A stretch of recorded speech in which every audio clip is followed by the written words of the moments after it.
திடீரென வந்த சர்வாவை டைகராக ஏற்றுக்கொள்ள முடியாது என கேங்ஸ்டர் கரிகாலன் சர்வாவை சண்டைக்கு அழைத்தார். சிறிது நேரத்தில் கரிகாலன் மற்றும் சர்வா இருவரும் அந்த பாக்ஸிங் ஏரியாவிற்கு வந்து சேர்ந்தனர்.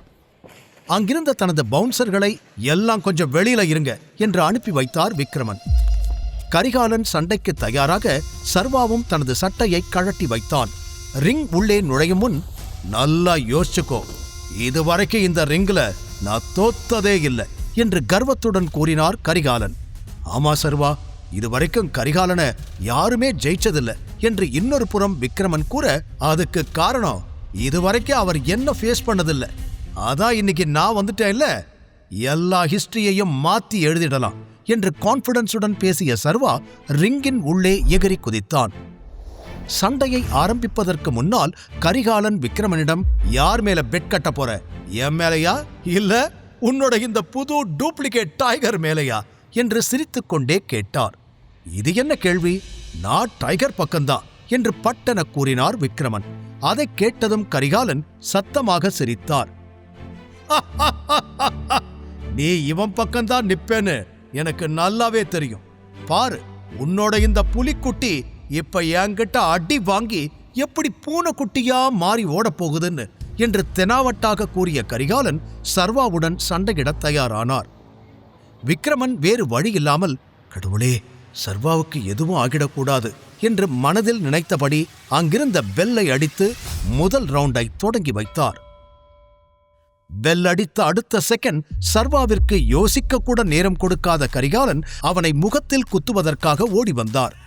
அதை பார்க்க பெரிய காட்டு யானை தன்னை நோக்கி வருவது போல சர்வாவிற்கு தோன்றியது. ஆனால் அவன் பயப்படவில்லை. ரொம்ப கூலாக அவர் அடியிலிருந்து தப்பித்துக் கொண்டான். அவன் முகத்தில் அதீத நிதானம்தான் தெரிந்தது. சின்ன வயதிலிருந்தே சர்வாவுக்கு ராஜன் சண்டை போடச் சொல்லிக் கொடுத்திருந்தாலும் அவன் அனாதை ஆசிரமத்தில் சேர்ந்த பின்பு வாழ்க்கையே அவனை ஃபோர்ஸ் பண்ணி மற்றவர்களோடு சண்டை போட வைத்திருந்தது. அங்கிருந்த ஒரு நேபாள் மாஸ்டர் அவனுக்கு எல்லா தற்காப்பு கலைகளின் பேசிக்ஸையும் கற்றுக் கொடுத்திருந்தார். வட சென்னையின் பாக்ஸிங் ரிங்குகளில் அவன் அவ்வப்போது ஏறி விளையாடுவதை வழக்கமாக வைத்திருந்தான்.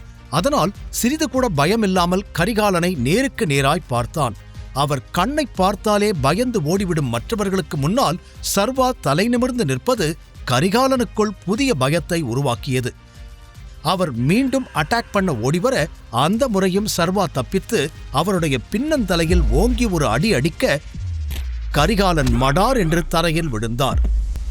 அவன் கிக் ஸ்டைலை பார்த்த விக்ரமன் அசந்து போனார்.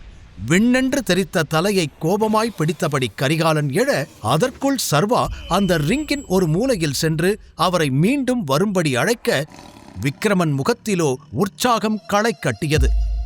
தன்னை நோக்கி ஓடி வந்த கரிகாலனை இடது காலில் ஓங்கி மிதித்த சர்வா லேசாய் மேலே எம்பி அவர் நெஞ்சில் ஒரு குத்துவிட மறுபடியும் கரிகாலன் கீழே விழுந்தார்.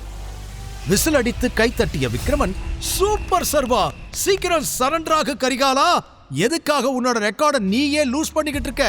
நீ டைகர் கிட்ட தோத்து போனத நான் வெளியே யார்கிட்டயும் சொல்ல மாட்டேன் என்று விக்ரமன் சிரிக்க ஆரம்பிக்க கரிகாலனின் கோபம் ஏறிக்கொண்டே போனது. அவரும் சர்வாவை பலவிதமாக அட்டாக் பண்ண முயன்றாலும் அவன் அவரை விட 10 மடங்கு வேகமாக இருந்ததால் மீண்டும் மீண்டும் அவனிடம் அடி வாங்கி ஒரு கட்டத்தில் வாயில் ரத்தம் வடிந்தபடி மூச்சுவிட முடியாமல் கீழே விழுந்து கையை தூக்கி சண்டையை ஸ்டாப் பண்ண சொல்லிவிட விக்ரமன் உற்சாகத்தில் கத்திவிட்டார். சர்வாவும் சண்டையை நிறுத்த கரிகாலன் வலியோடு, இதெல்லாம் எங்கிருந்து கத்துக்கிட்ட என்றார் நம்ப முடியாமல். நல்ல வாத்தியாருங்க கிட்ட இருந்து. இது எப்படி என்னோட இடமோ அதே போல இதெல்லாம் எனக்குள்ளேயே இயல்பா உருவான விஷயங்கள். என் அப்பா ராஜனோட ஸ்கில்ஸ் என்றவன் அருகே அமர்ந்து சொல்ல கரிகாலன் அவனை உன்னிப்பாக பார்த்தார். எஸ், நீ ராஜனோட பிளட் தான். இந்த அப்பர் கட் பாக்ஸிங் ஸ்டைல் உன் அப்பாவோட ஸ்பெஷல் தான். நீ நிரூபிச்சிட்ட.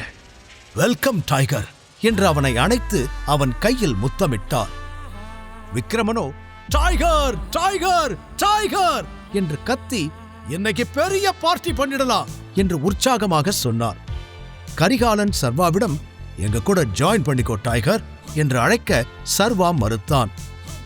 தப்பா கேட்கிறீங்க என்றவன் புருவம் உயர்த்த கரிகாலன் சற்று உள்ளே போன குரலில், எங்க கூட ஜாயின் பண்ணிக்கிறீங்களா டைகர் என்று பணிவாக மீண்டும் கேட்க சர்வா முகத்தில் திருப்தியான புன்னகை வந்தது. அவன் கரிகாலனின் கையை பிடித்து மேலே தூக்கியபடி "Why not?" என்று சொல்லிக் கொண்டிருக்க சரியாக வேதிகாவிடமிருந்து போன் வந்தது. "என்னோட பேரண்ட்ஸ் ஊர்ல இருந்து வந்துட்டாங்க. அவங்களுக்கு எல்லா விஷயமும் தெரிஞ்சிருச்சு. உன்னை பார்க்கணும்னு சொல்றாங்க. எங்க இருந்தாலும் கிளம்பி வீட்டுக்கு வா உடனே" என்று கூறினாள். இது என்ன புது பிரச்சனை? இவளுக்கு அப்பா அம்மா இருக்காங்களா? கல்யாணத்துக்கு கூட வரலையே. இப்ப என்ன டிராமா பண்ண காத்திருக்காங்கன்னு தெரியலையே என்று அவன் அமைதியாகவே யோசிக்க, "ஏய், நீ லைன்ல இருக்கியா இல்லையா? உடனே கிளம்பி வா. இது எல்லாம் உன்னாலதான் ஸ்டார்ட் ஆச்சு. வந்து நீயே பேசிக்கோ" என்று மீண்டும் எரிச்சலோடு கூறினாள் வேதிகா. "சரி சரி வரேன்" என்று அழைப்பை துண்டித்த சர்வா முகத்தில் கன்ஃபியூஷன் அப்பட்டமாக தெரிந்தது. அதை கவனித்த விக்ரமன், "என்னாச்சு டைகர்? Any problem?" என்று கேட்டார். "அங்கிள், எனக்கு கொஞ்சம் வேலை இருக்கு. என்னால உங்க கூட இன்னைக்கு ஜாயின் பண்ணிக்க முடியாது. சாரி கரிகாலன், நான் கிளம்பணும்" என்று பொதுவாக கூறினான். "இட்ஸ் ஓகே சர்வா. எங்க போற? ஏதாவது பிரச்சனையா? என் உதவி ஏதாவது உனக்கு தேவைப்படுதா? எதுவா இருந்தாலும் என்கிட்ட சொல்லு" என்று விக்ரமன் மீண்டும் கேட்க, "அதெல்லாம் ஒண்ணு இல்ல அங்கிள். இது என் பர்சனல். நான் என்னோட மாமியார் வீட்டுக்கு தான் போறேன். அதான் கொஞ்சம் டென்ஷனா இருக்கேன். You guys carry on. நான் இன்னொரு நாள் உங்களை மீட் பண்றேன்" என்று சர்வா சொன்னதும் அதிர்ச்சியுடன் அவனை பார்த்த கரிகாலன், "சர்வா, உனக்கு கல்யாணம் ஆயிடுச்சா? எப்போ? இத பத்தி நீ சொல்லவே இல்லையே" என்று கேட்டார். "அது ஒரு பெரிய கதை. நான் இன்னொரு நாள் சொல்றேன்" என்று அவசரத்தில் இருந்த சர்வா கூறியதை புரிந்து கொண்ட விக்ரமன், "ஓகே சர்வா, நீ கிளம்புறதுக்கு முன்னாடி ஒரே ஒரு விஷயத்தை மட்டும் சொல்லிடுறேன். சூர்யா கிட்ட நீ வந்துட்டேன்னு சொல்ல போறேன். எப்ப வேணாலும் நீ வந்து எல்லாத்தையும் டேக் ஓவர் பண்ணிக்குவேன்னு சொன்னாதான் அவனும் தயாரா இருப்பான். இல்லனா தேவையில்லாத பிரச்சனை தான் வரும்" என்று விக்ரமன் சொல்ல சில நொடிகள் யோசனை செய்த சர்வா, "இல்ல அங்கிள், இப்ப சொல்ல வேண்டாம். எனக்கு முடிக்க வேண்டிய கணக்கு கொஞ்சம் பாக்கி இருக்கு. தெரிஞ்சுக்க வேண்டிய உண்மைகளும் நிறைய இருக்கு. அதெல்லாம் தெரிஞ்சதுக்கு அப்புறம் அவங்கிட்ட விஷயத்த சொல்லிக்கலாம். அது வரைக்கும் என்னை பத்தி எதையும் சொல்ல வேண்டாம்" என்று தீர்க்கமாக கூறினான். ஏதோ காரணத்திற்காகத்தான் இவ்வாறு கூறுகிறான் என்று விக்ரமன் கரிகாலன் இருவரும் புரிந்து கொண்டனர். எனவே, "சரி, நீ சொல்ற வரைக்கும் நாங்க எதுவும் பண்ணல" என்று கரிகாலன் கூற, விக்ரமன் ஒரு கிஃப்ட் பாக்ஸை சர்வாவிடம் கொடுத்து, "இதுல எக்ஸ்பென்சிவான ஆல்கஹால் இருக்கு. உன் மாமனார்கிட்ட இதை கொடு. ரொம்ப சந்தோஷப்படுவாரு" என்று சொல்ல, "இது ஒண்ணுதான் குறைச்சல்" என மனதில் நினைத்த சர்வா, "ரொம்ப தேங்க்ஸ் அங்கிள்" என்று அதை வாங்கிக் கொண்டான். பின் சர்வா ஒரு தலை அசைப்போடு அங்கிருந்து கிளம்பிவிட்டான். ஆனால் செல்லும் வழியிலெல்லாம் வேதிகாவின் பெற்றோர்கள் தன்னை பார்த்தால் என்ன நினைப்பார்கள் என்று ஒரு மாதிரி படபடப்பாகவே இருந்தது. கரெக்டாக அவன் வீட்டிற்கு வந்ததும் நீண்ட மூச்சுகளை இழுத்துக்கொண்டு உள்ளே செல்ல அவனையும் மீறி லேசாக வேர்த்தது. உள்ளே ஹாலில் வேதிகாவின் அம்மா அம்பிகாவும் அவளுடைய அப்பா குணசேகரனும் அமர்ந்திருக்க, அவர்கள் சர்வா வந்ததும் அவனை தலை முதல் கால் வரை கண்ணாலே ஸ்கேன் பண்ண ஆரம்பித்தனர். அது அவனுக்குத்தான் ஒரு மாதிரி இருந்தது. வேறு வழியில்லாமல் கஷ்டப்பட்டு சிரித்தவன், "ஹலோ ஆண்டி, ஹலோ அங்கிள், எப்படி இருக்கீங்க? அண்ட் இந்தாங்க அங்கிள், இது உங்களுக்காக தான் கொண்டு வந்தேன்" என்று குணசேகரன் கையில் தான் கொண்டு வந்த கிஃப்ட் பாக்ஸை கொடுக்க, அம்பிகா அதை பார்த்து முகத்தை திருப்பிக் கொண்டார். சர்வாவை பார்த்த நிமிடமே அவன் எப்படிப்பட்ட பேக்ரவுண்டை சேர்ந்தவன் என்று அம்பிகா கணக்கு போட்டு விட்டவர் அவனை அந்த நிமிடமே வெறுக்க ஆரம்பித்தார். ஆனால் குணசேகரன் அந்த பாக்ஸில் இருந்த எக்ஸ்பென்சிவான ஸ்காட்ச் விஸ்கி பாட்டிலையும் அவனையும் நம்ப முடியாமல் பார்த்து, "இது ரொம்ப எக்ஸ்பென்சிவான கலெக்ஷன் ஆச்சே. இந்தியால இது கிடைக்கவே கிடைக்காது. இது எப்படி?" என்று வியப்பாகச் சொல்ல, அம்பிகாவோ அந்த பாக்ஸை பிடுங்கி டேபிளில் எறிந்தார். "சும்மா கற்பனை பண்ணிக்கிட்டு இருக்காதீங்க. இதை திருடிக்கிட்டு கூட வந்திருப்பான்.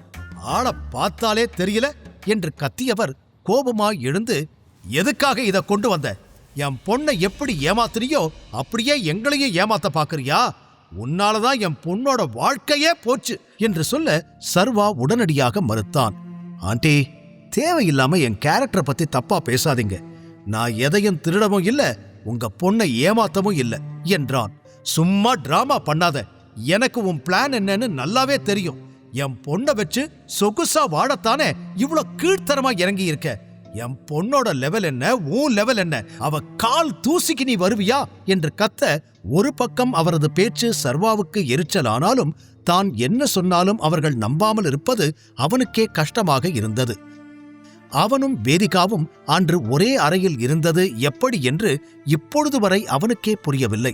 அதனால் சர்வா அவர்களுக்கு எந்த விளக்கமும் தரவில்லை. அப்படி கொடுத்தாலும் கேட்கக்கூடிய ஆளாக அம்பிகா இருக்க மாட்டார் என்று அவனுக்கு தெரிந்துவிட்டது. ஆனால் சர்வாவின் அமைதியில் அம்பிகா மேலும் வெறியாகி, வாயத் திறந்து சொல்லு, எதுக்கு என் பொண்ணை ஏமாத்த பாக்கற என்று மீண்டும் கத்த, குணசேகரன், அம்பிகா அம்பிகா கொஞ்ச நேரம் பொறுமையா இரு என்றவர் சர்வாவை அமரச் சொல்ல, அம்பிகா அவனை கோபமாய் பார்த்தபடி அமர்ந்தார். பின், நடந்த எல்லா விஷயத்தையும் நாங்க கேள்விப்பட்டோம். என் பொண்ணுக்கும் அன்னைக்கு ராத்திரி என்ன நடந்துச்சுன்னு தெரியல. நீயும் எந்த விளக்கமும் கொடுக்க மாட்ற. சோ நீங்க பண்ண தப்ப யாராலையும் மாத்த முடியாது. அதனால பெரியவர் முடிவு பண்ண மாதிரி நீங்க 2 பேரும் சேர்ந்து வாழறதுதான் எனக்கு சரியா படுது என்று குணசேகரன் சொல்ல, சர்வா மறுக்காமல் தலையசைத்தான். ஆக்சிடென்டாக கிடைத்த உறவு என்றாலும் இந்த உறவை தக்க வைத்துக் கொள்ள வேண்டும் என முடிவெடுத்து விட்டான் சர்வா. அத்தோடு தான் டைகர் என்ற ரகசியமும் இங்கே இருக்கும் யாருக்கும் தெரிந்துவிடக்கூடாது என்பதில் தீர்க்கமாக இருந்தவன் எந்த சூழ்நிலையிலும் நிதானம் இழந்துவிடக்கூடாது என்று மனதிற்குள் உறுதியெடுத்துக் கொண்டான். பின்னர், நீ என்ன வேலை பார்க்கிற சர்வேஸ்வரன் என்று குணசேகரன் விசாரிக்க, சர்வா ஒரு பெருமூச்சோடு புன்னகையை வரவழைத்தபடி, டெலிவரி பாயா ஒர்க் பண்ணிக்கிட்டு இருந்தேன் அங்கிள். ஆனா இன்னையோட அந்த வேலையும் போயிடுச்சு என்று சொல்ல, அம்பிகா மேலும் கோபமாய் அவனை பார்த்தார். ஆனால் குணசேகரனுக்கு அவனது வெளிப்படையான நேர்மையான பதில் பிடித்திருந்தது. சரி, ஆனா நீ வேற ஏதாவது ஒரு நல்ல பெரிய வேலையா தேடிக்க பாரு. அப்பதான் உன்னால எங்க பொண்ணுக்கு சமமா இருக்க முடியும் என்று குணசேகரன் சொல்ல, சர்வா சரி என்று தலையாட்டினான். அதை கேட்டு சிரித்த அம்பிகா, இவனுக்கு யாராவது வேலை கொடுப்பாங்கன்னு நினைக்கிறீங்களா என்று கேட்க, முகத்தை மட்டும் கனிவாக வைத்துக்கொண்டு வார்த்தைகளை தெளிவாக பேசினான் சர்வா. உலகத்துல நிறைய வேலை இருக்கு ஆண்டி. யாரும் எனக்கு வேலை தரமாட்டேன்னு சொல்ல போறதில்ல. எனக்கேத்த வேலை நிச்சயமா கிடைக்கும். சோ என்ன நினைச்சு ரொம்ப கவலைப்படாதீங்க என்று கூற, பாத்தீங்களா பாத்தீங்களா எப்படி திமிரா பேசுறான்னு என்று அம்பிகா மேலும் கடுப்பாக, அவ்வளவு நேரம் நடந்ததையெல்லாம் வேடிக்கை பார்த்து கொண்டிருந்த வேதிகா கூட அவனை ஆச்சரியமாய் பார்த்தாள். யாரையும் வெளிப்படையா பார்த்து எடை போற்றாதீங்க ஆண்டி என்றான். மறுபடியும் அம்பிகா அகங்காரமாய் சிரித்து, இந்த வெட்டி பேச்சுக்கு ஒன்னும் குறைச்சல் இல்ல.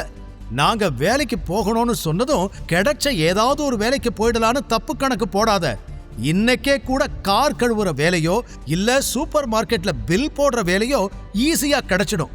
ஆனா நாங்க சொல்றது என் பொண்ண கல்யாணம் பண்ணிக்க தகுதியான ஒரு அந்தஸ்தான வேலை. அத உன்னால ஒரே நாள்ல கண்டுபிடிக்க முடியாது என்று சொல்ல, அவர் சொன்னதை கேட்டு சர்வாவுக்கு சிரிப்புதான் வந்தது.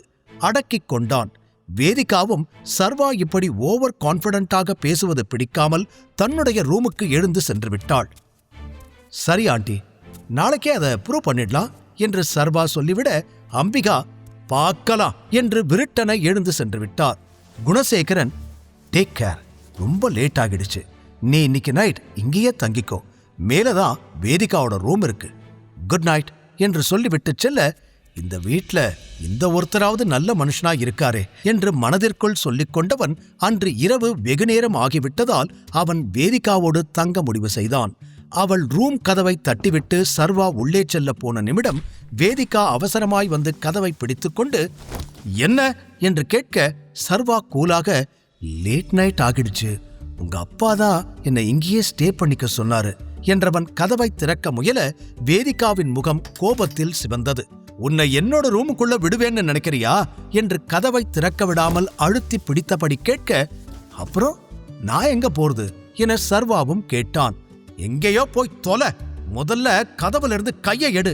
நான் வேகமா தள்ளுனேன்னா உன் கை நசுங்கிடும் என்று வேதிகா சர்வாவை பார்த்து கத்த, அவனோ துளி கூட அசையாமல், எங்க ட்ரை பண்ணி பாரு என்று கூற, வேதிகா கதவை மூட முயற்சி செய்தாள்.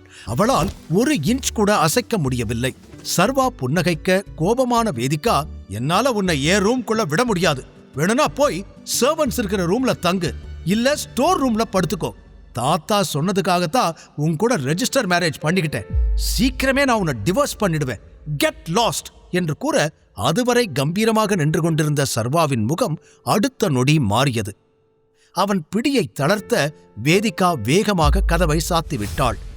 சர்வாவால் மாமியார் அம்பிகா சொன்னது போல ஒரே நாளில் பெரிய வேலையை தேடி தன்னை ப்ரூவ் பண்ணிக்கொள்ள முடியுமா? வேதிகா மனதை சர்வா எப்படி மாற்றப் போகிறான்? தொடர்ந்து கேளுங்கள். Tiger returns only on Pocket FM. Link டிஸ்கிரிப்ஷனில் கொடுக்கப்பட்டுள்ளது.